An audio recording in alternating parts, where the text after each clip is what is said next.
I don't have a script for this. I want to tell you a story, and I hope I do it justice because it's powerful.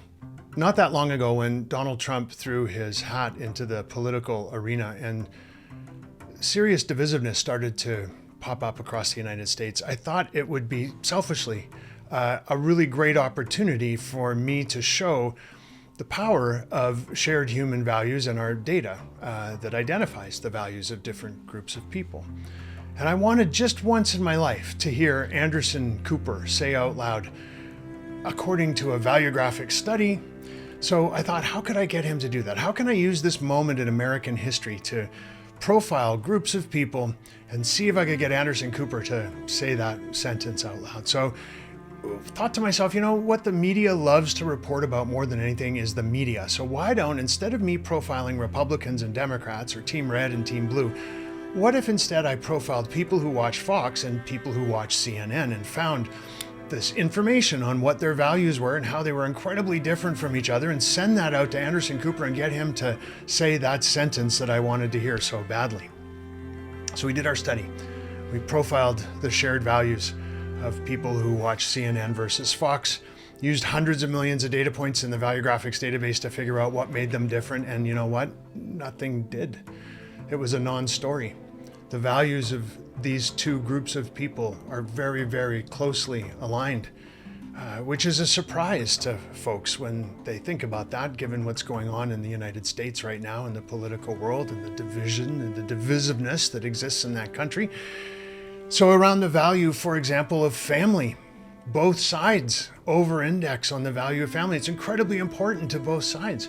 Now, what either side thinks is best for their family, that's different, of course, but they agree that family is an incredibly important thing. So fast forward to January 6th, a few years later, during what some folks refer to as an insurrection, and other folks, depending on who you're listening to, refer to as a polite tour group going on a walk through the Capitol. There was a moment when one of the Capitol police officers thought he was going to die. He was being pressed up against a wall. There was a fence being pushed against him, and a crowd of people, and they were screaming, "Kill him! Kill him!" They were beating him with the ends of flagpoles. And he really thought he was going to die. And then he said, "I have kids." And suddenly, everything just went down a notch. They didn't kill him. Now, they didn't give him a kiss and a Band-Aid and, hope he was okay. They were still pushing him and calling him names, but they didn't kill him.